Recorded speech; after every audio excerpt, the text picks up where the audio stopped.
Cette vidéo est pour tous ceux qui se cachent derrière leurs écrans.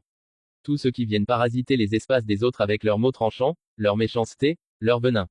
Tous ceux qui croient exister en rabaissant, en critiquant, en commentant sans jamais créer. Il y a quelque chose de triste et de fascinant dans ce comportement. Car souvent, derrière cette colère, derrière cette volonté de blesser, il y a une douleur passée, un vide que l'on cherche à combler.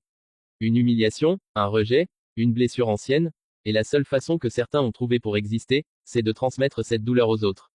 Et pourtant, il y a cette ironie. Ceux qui critiquent toujours les autres sont souvent les premiers à commettre les mêmes erreurs, les premiers à reproduire ce qu'ils dénoncent, les premiers à être prisonniers de leurs propres défauts, mais incapables de les regarder en face. La méchanceté devient alors un prisme. Elle transforme une souffrance personnelle en arme, elle sert à masquer l'ombre qu'on porte en soi.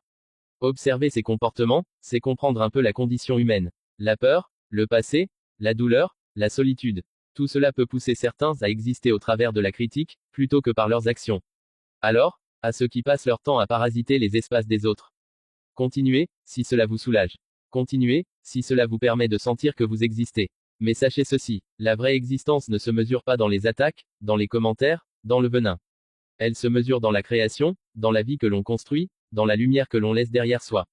Et à ceux qui subissent ces attaques, laissons couler, car le temps a sa propre justice.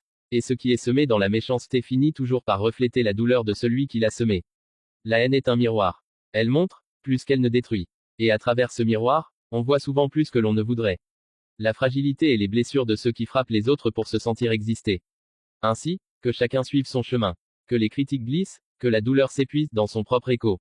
Et que ceux qui vivent vraiment, construisent, avancent et brillent.